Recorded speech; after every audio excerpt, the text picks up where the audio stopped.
بسم اللہ الرحمن الرحیم. درود شریف. اللهم صل على محمد وعلى آل محمد كما صليت على إبراهيم وعلى آل إبراهيم إنك حميد مجيد. اللهم بارك على محمد وعلى آل محمد كما باركت على إبراهيم وعلى آل إبراهيم إنك حميد مجيد. آپ نے گزشتہ ورقہ کی زبانی آپ کو جو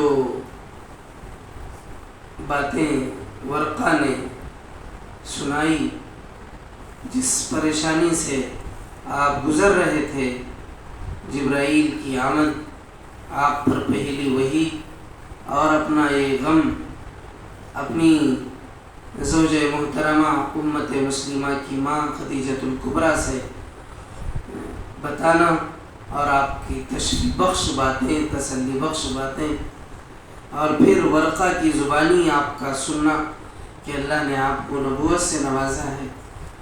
تو یہ ساری باتوں کے سننے کے بعد بہرحال آپ علیہ السلام کے دل میں ایک طرح سے تھوڑا سا خوف بھی ہوا، غرض دل میں خیالات کا ایک طوفان اٹھا، اور اس کے باوجود بھی آپ وحی کا بے صبری سے انتظار کرنے لگے کہ دوبارہ جبرائیل کب آئیں گے. ایک طرف سے اس بات کا خوف تھا، جیسے ورقہ نے آپ کو یہ کہا تھا کہ آپ کی قوم آپ کو شہر بدر کر دے گی، تو آپ حیرانی سے متعجب اور متحیر ہو کر کے پوچھا تھا کہ میری قوم مجھے شہر بدر کرے گی. تو ورقہ نے کہا تھا کہ ہاں آپ کی قوم آپ کو شہر بدر کرے گی. اب فرشتے کا انتظار تھا، اسی فرشتے کا جسے آپ صلی اللہ علیہ وسلم نے اول مرتبہ دیکھا تھا، جسے ورقہ نے ناموس موسیٰ کہا تھا، اور جس کے آنے پر خدیجہ نے آپ کو مبارکباد دی تھی. انتظار کرتے رہے لیکن جبرائیل نہ آئے. آپ صلی اللہ علیہ وسلم پر کوئی وحی نہ ہوئی. دل میں پھر ایک طوفان اٹھا، اس وقت میں کیا کروں، لوگوں کو کس طرح دعوت دوں، یہ سمجھانے کے لیے جبرائیل کیوں نہ آئے، جبرائیل نہ ملنا، جبرائیل نے ملنا کیوں چھوڑ دیا، جبرائیل پھر کوئی پیغام کیوں نہ لائے. آپ صلی اللہ علیہ وسلم بہت فکر مند ہوئے، دمکتا ہوا چہرہ بجھ گیا، ہنستا ہوا دل رونے لگا. بی بی خدیجہ کا بھی کچھ یہی حال تھا، وہ بھی آپ صلی اللہ علیہ وسلم کی طرح بہت فکر مند ہوئی، رات و دن غم میں گھلنے لگی، لیکن ضبط سے کام لیا، دل کا غم چہرے پر نہ آنے دیا.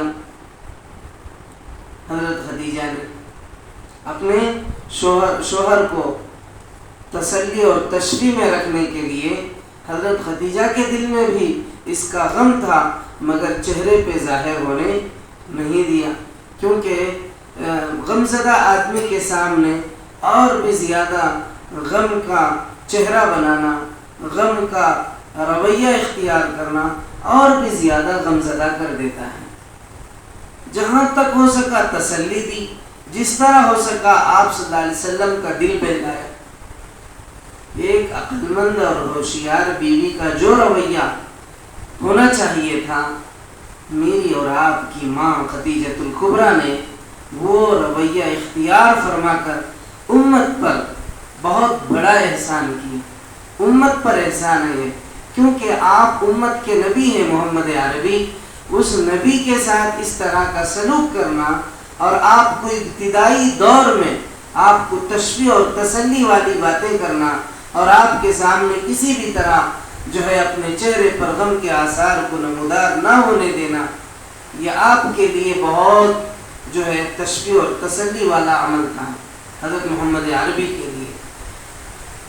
آپ صلی اللہ علیہ وسلم پھر غار ہرا جانے لگے، دن رات وہیں رہتے، عبادت کرتے اور اپنے رب سے کہتے، اے میرے رب، تو نے تو مجھے نبی بنایا تھا، پھر یہ کیا ہو گیا، تو نے مجھے چھوڑ کیوں دیا. غم سے سینہ جل رہا تھا، ایک آگ تھی جو سلگ رہی تھی، ایک شعلہ تھا جو دمک رہا تھا۔ کبھی بے خود ہو کر آپ گھاٹیوں میں پھرنے لگتے، کبھی پہاڑ کی چوٹی پر چڑھ جاتے اور چاہتے کود کر جان دے دے۔ اتنے میں حضرت جبرائیل علیہ السلام آ جاتے، آپ کو اطمینان دلاتے، محمد آپ سچ مچ اللہ کے نبی ہیں۔ اس سے آپ کو سکون ہو جاتا، آپ صلی اللہ علیہ وسلم واپس چلے جاتے۔ کچھ دنوں بعد پھر وہی کیفیت ہوتی اور پھر پہاڑی پر چڑھ جاتے کہ کود کر جان دے دیں۔ حضرت جبرائیل علیہ السلام پھر سامنے آتے اور اسی طرح اطمینان دلاتے، آپ صلی اللہ علیہ وسلم واپس چلے جاتے۔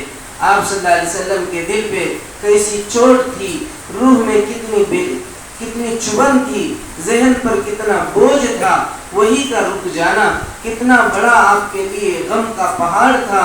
شاید رب نے مجھے چھوڑ دیا، یہ خیال ایک چبھتا ہوا نشتر تھا آپ کے لیے۔ ایک دن آپ صلی اللہ علیہ وسلم کہیں سے گزر رہے تھے، ایک آسمان سے آواز آئی، سر اٹھا کر دیکھا تو وہی فرشتہ جو غار حرا میں آیا تھا فضا میں ایک کرسی پر بیٹھا تھا۔ فرشتے کو دیکھتے ہی آپ صلی اللہ علیہ وسلم ہلنے لگے، کانپنے اور لرزنے لگے۔ پہلی بار بھی آپ کا جسم کانپ رہا تھا، ہوا کے پتوں کی طرح ہل رہا تھا۔ کیا یہ کانپنا اسی طرح کا تھا؟ کیا یہ ہلنا اسی جیسا تھا؟ خوف اور گھبراہٹ کا، رعب اور دہشت کا؟ نہیں، اس میں مسرت کی حلاوت تھی۔ پہلی مرتبہ کی طرح ڈر اور خوف نہیں تھا، بلکہ یہ حلاوت اور سرور کی جو ہے حدراہٹ تھی، خوشی اور اطمینانی کی ٹھنڈک تھی۔ آپ صلی اللہ علیہ وسلم اسی حال میں گھر آئے، فرمایا مجھے کچھ اڑا دو، مجھے کچھ اڑا دو۔ آپ صلی اللہ علیہ وسلم پہ ایک چادر ڈال دی گئی، اتنے میں وہی فرشتہ وہی لے کر پھر آ گیا، دوبارہ آدمی، یا ایھا المدثر قم فانذر وربک فکبر وثیابک فطہر والرجز فہجر۔ سورہ مدثر کی 5 شروع کی آیتیں نازل ہو گئی۔ اے کپڑے میں لپٹنے والے، اے کپڑا اوڑھ کر سونے والے، لوگوں کو ڈراؤ اور اپنے رب کی بڑائی بیان کرو اور اپنے دل کو پاک رکھو، شرک کی ناپاکی سے الگ رہو۔ یہ آیتیں سورہ مدثر کی نازل ہوئی۔ اب کلیجے کو ٹھنڈک نصیب ہو گئی، ذہن کو سکون مل گیا، طبیعت کو اطمینان ہو گیا، سب اندیشے دور ہو گئے، سارے خطرے جاتے رہے۔ رہی ختیجہ تو نہ پوچھو، ان کا کیا حال تھا، دل گلاب تھا، چہرہ چمکتا ہوا شہاب، کیونکہ ان کی تمنا پوری ہو گئی، ان کی آرزو بر آئی، وہی کا انتظار تھا، وہی پھر آ گئی۔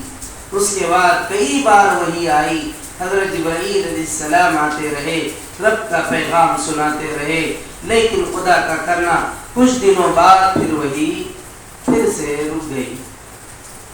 دعوت کا سلسلہ شروع ہو چکا تھا، آپ اپنی ذمہ داری شروع فرما چکے تھے۔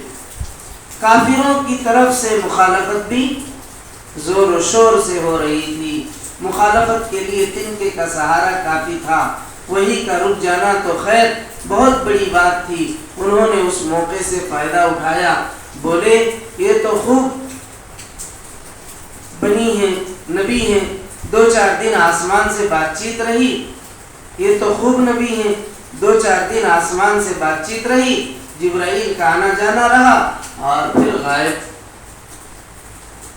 کلام میں پیام سب بند۔ تو بھائی محمد معلوم ہوتا ہے تمہارا رب تم سے روٹ گیا۔ اب لوگ باتیں کسنے لگے، آپ علیہ السلام مذاق اڑانے لگے، اسی لیے اتنے دنوں سے منہ نہیں لگایا تم سے۔ وہی کا رک جانا تو آپ پر یوں ہی بار ہوتا، اور پھر کافروں کا تانا تبا نازک پر تیر کا کام کرتا۔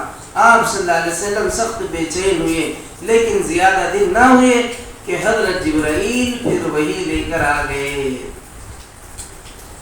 بسم اللہ الرحمن الرحیم والضحى والليل إذا سجى ما ودعك ربك وما قلى وللآخرة خير لك من الأولى ولسوف يعطيك ربك فترضى ألم يجدك يتيما فآوى ووجدك ضالا فهدى ووجدك عائلا فأغنى فأما اليتيم فلا تقهر وأما السائل فلا تنهر وأما بنعمة ربك فحدث.